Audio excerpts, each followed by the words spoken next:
All right. Hey, welcome back to the Go for CEO channel. This is John the Bomb. Building others means business. And I love my acronyms, but I also love bringing on incredible founders, CEOs, entrepreneurs, COOs, CFOs, entrepreneurs, really just bring you the content that you need to learn how to run a business, how to scale a business, how to operate a business, how to bring true wealth into your life by being able to build your own business and be an entrepreneur as well inside those companies. And I've got a special guest today. His name is Jeremy Vesta. He's a guest and he's the COO of Curally. He's also the founder, one of the co-founders there. With his background as an economist and a wealth of experience in business leadership, Jeremy is passionate about helping companies optimize their investment in their most valuable resource, employees. So stay tuned. Let's rock and roll today. Jeremy, thank you so much and welcome to the show. Yeah, thanks so much for having me, John. Awesome, awesome. Well, hey, look, we always try to find out what it is that inspired the ideation of Curely and the company that you founded here, and a little bit of background about that company and who you are, and would love to just take the conversation from there, and then we'll have a great time together. Yeah, sure. And it's a great story. I mean, I'm glad you asked. We had a family business, fairly large, about 10,000 employees or so, and a manufacturing environment, some union, some non. So pretty dramatic from a healthcare perspective. You're not talking about a lot of super healthy individuals. It's not like we're a bunch of 20 somethings at a tech startup. Like you're talking about significant issues. And we've been very successful relative to the industry and kind of look to give something back. And it's always neat when a business starts from some type of non-profit motive like this and grows into something wonderful. And so what we did was we really focused on what quality care were our employees getting, what kind of access were they getting, what were the linchpins, what were the issues at each stage that were kind of driving the costs. And what we found was, a lot of it's discipline, a lot of it's behavioral. It's not necessarily that the doctors are doing a poor job, but we did find a lot of coordination of care issues, a lot of things like that we needed to get involved in, a lot of large case type issues that were being mismanaged. But when we got a nurse involved, we got a medical director involved, we started engaging those people one-on-one. And really, kudos to our founder who gave that group the ability to spend a lot more time than a lot of other businesses would do. You know, it's one thing to have like, hey, 15-minute appointments, this or that. We're talking about, hey, you're going to go to that person's house and you're going to meet with them. You're going to spend all day and they're going to miss work, those types of things. We don't necessarily do that today, but those types of things. And what we noticed was we were able to drastically drive down utilization. So not only were we giving something really important back to the people, they were thrilled with it. They were getting much better care. They were satisfied with the results at the hospital if they had an incident. There were much fewer complications. They were healthier. All of those things. That's all great. But on the other side, we saved a ton of money because we just weren't consuming the healthcare. Our number of large cases went down dramatically. The chronic conditions that became hospitalizations became pretty much non-existent amongst the managed population. We kind of thought, look, this is wonderful. Let's bring this to the market because we don't see anything out there like this. We don't see people having dramatic results, talking like, full percentage point reduction in their cost, not even talking about against trend. We're talking about relative to baseline. We're talking about actually bringing utilization out. We saw a market that really focused on unit costs. Hey, we're going to negotiate this type of contract with our health system. We're going to focus on the cost of the knees, the cost of the diagnostics, things like that. That's marginal. They're just going to create more units, right? You actually have to impact those units, and that's what we were able to do, and it was pretty remarkable. Corporate culture became unbelievable. People, employee retention, we saved people's lives, and that starts to spread throughout that company. And they're thrilled that somebody that's employing them is investing back this type of service. And, the great thing is you get a benefit on the other side. And that's what we found. No, and I wrote down two things: proactive and care. Yeah. right? Yeah. And really, it's interesting, as we went through the pandemic, we were offline talking a little bit about the inspiration of Go for CEO and why I started the podcast. To know and see where the market is and how you actually can grow a company to 10,000 employees, there has to be a basis of proactive and care, right? So, interesting concept. So, help me understand. I mean, obviously, you came from a successful background. You see the Northwestern University, so a smart guy. Um, what were some of the things that when you noticed in your family business that you picked out as ideas, right, that really made sense to then tie it into this business of Curally? Yeah, I mean, we had had some experience with some of those executive physicals and the type of care you get when you're at a higher level in certain hospital systems, what that looked like. And we also had some unique talent. Our medical director was an ER director for many years, an ER doctor before that. He'd seen everything. Differential diagnosis is just like every single day. What am I seeing here? I got to make a decision. I got to go. And so kind of that diverse background, we came together, we were able to crack the code on some pretty complex things early on. And I think the first thing we noticed is our ability to impact large cases is a lot larger than we would have expected. When we started building the business, we understood large case is going to be a huge part of this. And most people are going after large case from a retrospective perspective, right? They're saying, okay, this is what happened. How do we make that not happen again? Whereas we're trying to get, as the claims are initially being consumed, or even before, we're trying to get ahead of that so we can kind of quarterback the care from that standpoint, similar to if you were in an executive setting at like a Mayo, you know, you wouldn't just immediately go in and have your knee done. There'd be a lot of analysis of who needs to do it, what's the specialty here, what's the exact circumstance. And so we started getting involved in that and doing some things like, okay, hey, you know what? You're on a maintenance chemo drug, but I'd like to get a second opinion from somebody. I'm aware of another treatment. Let's try something different. This happened with one of our clients. All of a sudden, we take them out of network, have a conversation with the HR director to go out of network, costs a little bit more, but a surgical removal, an ablation of the spots, and all of a sudden this individual is in remission, as opposed to being high level of cost. We're talking about $300,000 to $500,000 a year in terms of this chemo maintenance that's just waiting for this person to die when there was a cure available, but nobody was aware of it within the system that we were in. So finding those things, there's just that when you have access to expertise, you don't have to make the experts do the work, but they can point you in the right direction to help us advise our clients to find, hey, here's a unique solution for this. You may not be on top of this, but if you talk to this and go to this person, they're going to be able to do something else. We had another one where somebody was going to go to a regular orthopedic surgeon, pretty good orthopedic surgeon, for a cervical spine issue that actually needed to be microsurgery. I mean, very, very complex, would have ended up with a lot of complications, probably had a 50-50 chance of being paralyzed by the orthopod. Got him into this expert. We called our contact, who's chief of surgery at Emory, found out who would do it in the southeastern Wisconsin area, went to Madison, found a great guy. And this person basically was even off pain meds within 2 weeks. Unbelievable results, right? But you don't see those in the medical system, right? The chronic conditions really, really matter. We know that. Your diabetes, keeping those under control, reversing them, getting those people to do their diet, exercise, all those things they don't want to do. So the behavioral management side is important, but you find that the care that's being provided, even when you think it's pretty good, there's usually other options. It's very rare that we find a large case that we can have no impact on, for example. And you would think that would be more the case. You'd think we'd look at the claims data and be like, well, probably not going to impact that. That's a stage 4 cancer. What are we going to do?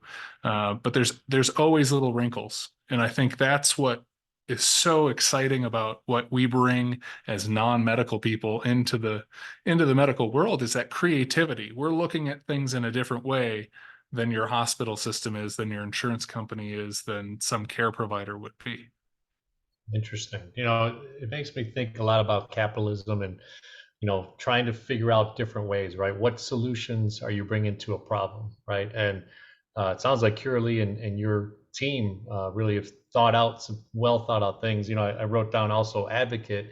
For me to be an employee at a company and to have a resource where I can literally sit down more than that 10-minute feeling like you're going through like a slaughterhouse, right? Sometimes, Yeah, I mean, pretty much. I've Yeah. we've experienced it with our daughter. We went to Lurie's Children's, which is one of the Hmm. best in the nation, Hmm. for something that she had, and then my wife with some kidney stuff that we had two opinions. But even just that, I mean, unless you have the resources to do that, sometimes you just take that first opinion and you run with it, right? And then you hope that that person that was giving you that guidance was actually took the time, right, to even just understand where you're at. So it's really interesting. It's a real interesting business model. I see you want to say something there. Yeah, I was going to say, well, and think of the type of people that are really consuming the majority of your healthcare spend within a plan. They're not the disciplined. They're the ones with collateral mental health issues. They're the ones that are most likely to just listen to their doctor or not listen to their doctor completely Mm, and lead to, bigger problems. But when they have somebody they trust, when you've built that authentic relationship with them, now all of a sudden you're helping them through the system, both on behalf of them and the company. Whereas the company, I mean, who are you going to talk with in your company, your HR team? They don't really know anything about the healthcare system, but they're supposed to be the experts for the company, right? yeah, yeah. So let's get into, you bring up this idea. You're in a in a data collecting mindset, right? While you had your other company with the family owned business, and you think of this idea, you put this team together. What was that journey like, and how is the structure of monetization look like for Sure, you or Curely? sure. Long and hard. We had very patient capital. That's one thing that really helped. It took us 6 to 8 years to really get our heads around specifically what we wanted to do to put the idea into force before we really got together and started going forward. Had to invest a lot of money into what are we going to do in terms of IT type infrastructure.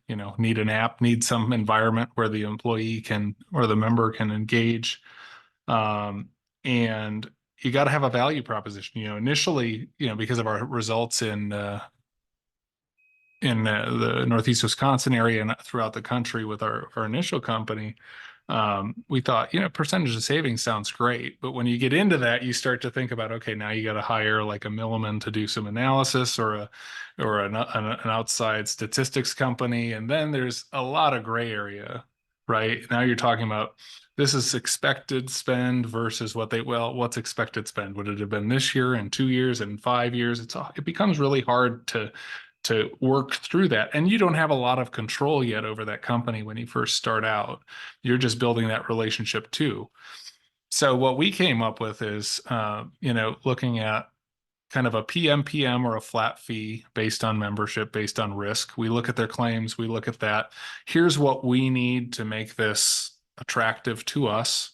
And here's what we think based on your claims run. Here's what we think we're going to save you. And it's worked out well. We've had, anywhere from a 3.5 to a 5 ROI, depending on the quarter. Really good results. A lot of it coming from, some cost savings. We had that was headed towards renal failure and going to end up on dialysis, super expensive. Totally reverse that. Well, we'll take credit for that. But we basically then talk, these are the people that we keep under management. These were their costs last year. These are their costs this year. And here's the difference, so that it's very transparent, very open. And the companies over time, they realize, we're not taking credit for a lot of what they're actually going to experience.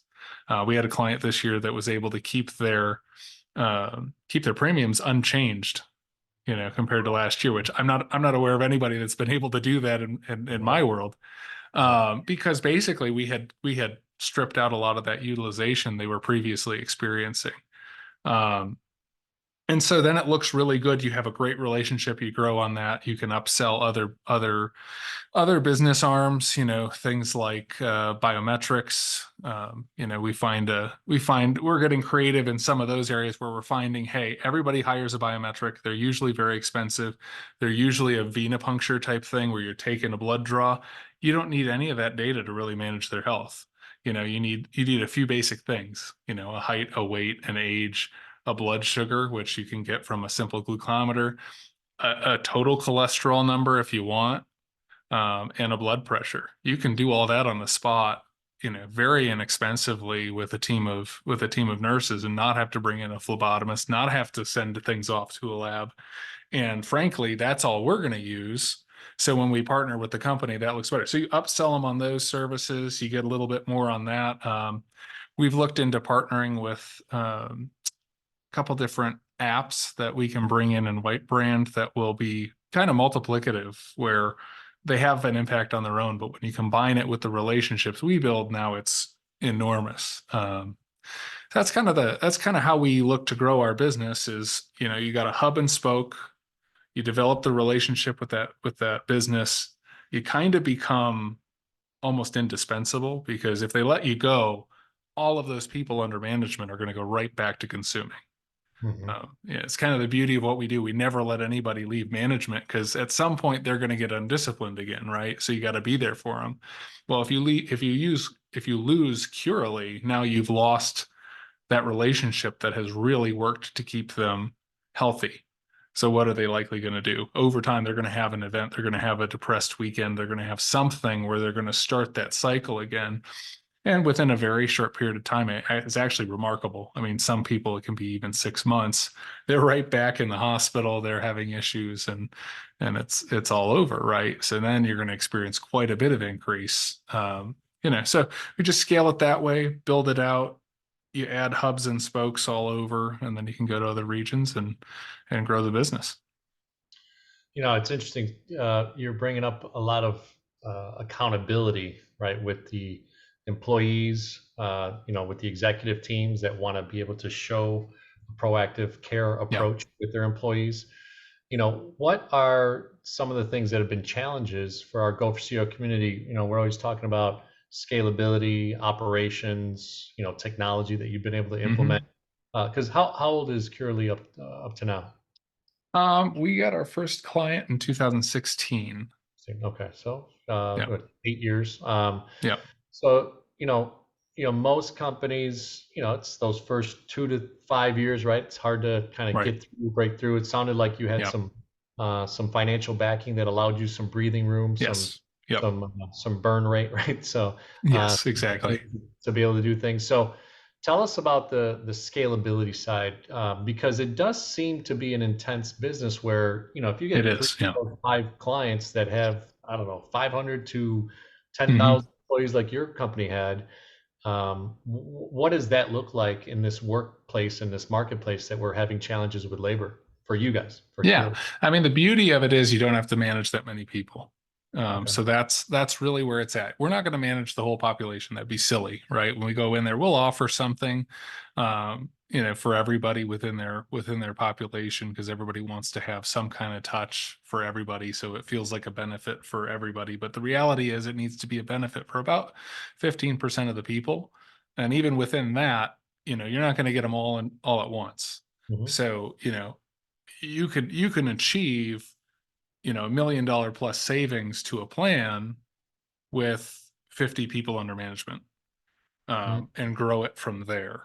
You go after those very high costs, you get a lot of the chronic conditions under management early on, and you start to analyze, where do I need to go? So you don't have to employ a ton of resources. We're not bringing in a team of 15 to 20 nurses into a company and trying to manage everybody. We're saying, no, we're going to pick these select people that are very risky. We're going to reach out to them.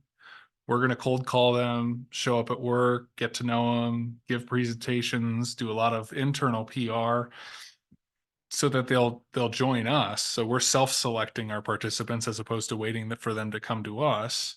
And then we from there, then we start the process. We manage them. We make them healthier. So scalability wise, you don't need, it's a pretty lean organization. You don't need a lot of resources for every client you bring on. You're talking about, one medical director can probably take on 5 to 6 companies. Depending on the size of the company, you might need anywhere from 1 to 4 nurses, but usually 1 or 2 is plenty, especially early on. And you wouldn't want to add necessarily more resources until you're able to take on more of the risk and manage more of the risk. So it starts out as a very lean proposition. And again, if you're talking about saving them, 1.5, 1.7 million in a year, especially early on when there's a lot of risk there, and then maintaining that long term, you can see how the value proposition is pretty simple because your costs aren't that high. You're amortizing that medical director over several companies. And the types of nurses that we're bringing in are, we're not trying to bring in necessarily super high level PAs, right? We're trying to bring in people that can actually connect with the population we're managing.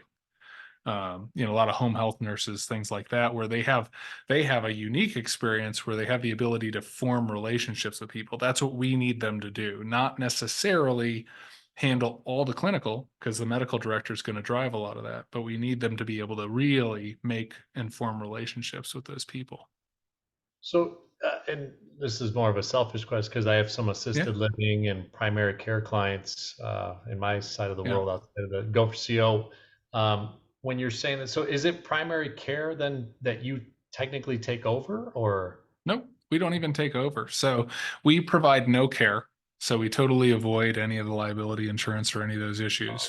What we do is we're strictly a conduit and an advocate and an advisor. So it's almost like being a health coach, right? Yeah, But it's more exactly. than that because you're actually showing up at doctor's visits, and doing things like that. And we have a great relationship with the provider community because we basically walk into them and say, okay, hey, uh, this is your plan for individual A, right? And mostly that's a risk management plan. We know because you get 5, 10 minutes with them and you're saying, I'm not going to be able to guarantee this person does anything to improve their health in the next year or 6 months. So I'm just going to have to throw meds at it. I'm going to have to basically do whatever I need to do to control the risk. And we say, what would you like that care plan to be? What's your ideal? If you could actually follow this person through and make sure that they were doing what you wanted them to do, what would it look like? And they get excited because now we're like the ultimate extender, right? It's like we're with them several times during the week, spending, 15 minutes here, an hour and a half there, having these conversations, checking in on them when they're really down and finding out, okay, let's do better tomorrow. There's no big deal. Staying in front of it, keeping the plate spinning, as it were. Um, and now this is achievable. Whereas before, they were basically, it's a fait accompli. This Mhm. person's health is going to be what it's going to be. It's going to get worse every year. At some point, this person's going to be ending up in a hospitalization situation, maybe a mortality issue. We'll find out, but it's not going to get any better. Or, for instance, like look at your orthopedics, right? How many knees are done on on an individual with a BMI that's 37 plus, right? And they just the pain's so bad. I'm a cutter. I like to cut. It's going to make it better. No harm, no foul. There, it is going to help the individual. Maybe they're thinking if I can give them the knee and they can get through the rehab, they can do some more exercise. But I'm not planning. I don't believe they're actually going to lose the weight. And sometimes now they're asking for them to lose the weight, but we get in front of it before they even go to talk to the orthopod to say, hey, you think you could lose 10 pounds? You think you could Mhm. lose 5 pounds? Okay. Then they do that. You think you could lose another five? Okay. Then you have the conversation. Well, if I get you under X, you may not have the knee pain anymore. How about we just keep doing this and let's see where it goes Mhm. and see if you even need the procedure for real or if it's just related to your BMI to begin with. And we've had instances where people totally avoid surgeries because hey, they got their life under control and they started doing things, and the exercise was promoting the health of their joints. The lack of weight was helping promote the health of their joints, and there you go, you're not consuming. So it's overarching. It's it We don't have to provide the care. The care is already in place. We're just trying to get people to follow the care that's in place or find the care that they should have. They should have had, it should have been recommended. Yeah, No, interesting. right. Wow. It's a, there's a lot of philosophical questions I could probably ask, because I feel like there's such a demand for this. It's kind of like just having, you mentioned coaching, right?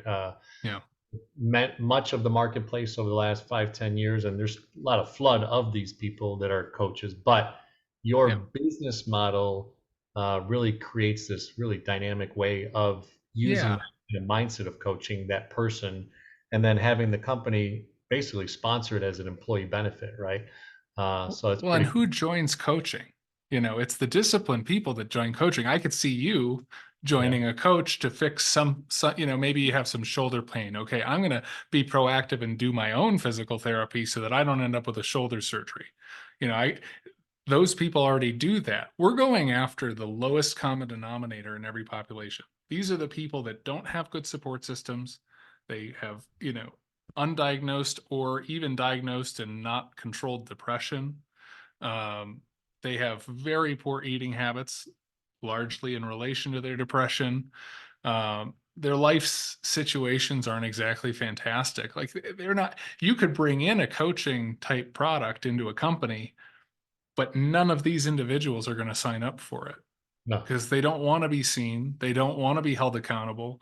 They're scared, but they're also, fairly undisciplined in this regard, and they're not going to want to respond. We go out and we form the relationships. And I think that's the major difference between what we do and what a lot of other companies do is that we're proactive even with those people, and we get the lowest common denominator to trust and believe in us and to start believing in themselves. And I think that's what's so powerful, not just from the health perspective, not just from any of that, but we're connecting with people the company hasn't been able to connect with. Right? No, They've probably had some poor reviews. They've probably had, performance management issues for a while as well, and we're getting them to do something that even HR hasn't been able to get them to do. Yeah, it's interesting. And I could envision when you're, per se pitching or selling your service now with this track record of 8 years, really showcasing these Yeah, stories, right? And stories sell. For me, as a CEO of a company or, CFO, CEO, any C-suite, and we look at a service like this, we would be yeah, like, wow, this really makes a lot of sense, right? So, interesting stuff. A really, really, really neat business model. There's a question that I wanted to ask that came up. It says, beyond the benefit plan, when standard coverage isn't enough. That's kind of what mm, you just described, right? yeah, You went to an ortho, and then you combine that strategy to be able to talk to the ortho and be able to say, hey, what would you ideally do? And then you mhm, almost convince or persuade that client, per se, employee, to go to the next level. So that's awesome stuff. So tell me, we typically end the interviews with CEO. So it's customer experience, engagement, used to be called employee engagement, but just different areas, operational excellence. And you've talked about, you had this vision with the co-founder to be able to see how you can use what you guys did in your own business out into the marketplace. So now you created that. There's the idea. Boom. Now, yeah. the network that you had, because you were a big company, you had a lot of resources and things like that. When you think about customer experience at a high level for Curally, what do you think is the most impactful thing, or at least a value proposition, as you've talked about, from customer experience? Sure.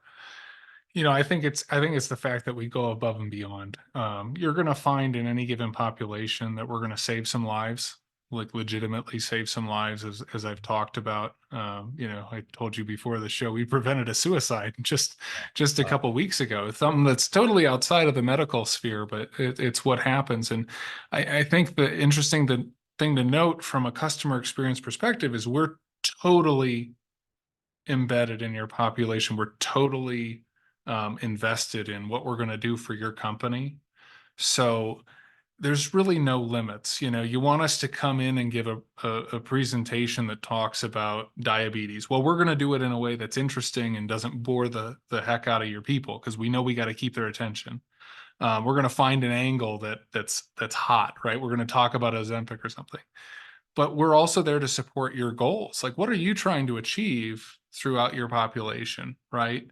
It's not a product where, hey, you've bought this and these are the services we're going to render. No, you've bought our service and we're committed to you in whatever way we can do within the scope of what we do to help bring people to better health. So it's wide ranging. We don't just stop at, hey, this is a 9 to 5 and then we're done. We're always available. We're always thinking. We're always trying to be creative with the companies that we get involved in. And if we see something, like we see a spike in large cases that seems a little bit odd, we're going to talk to you about it and let's get creative from the benefit side. We'll expand out. We've got experience with the full range of what you would do as a business.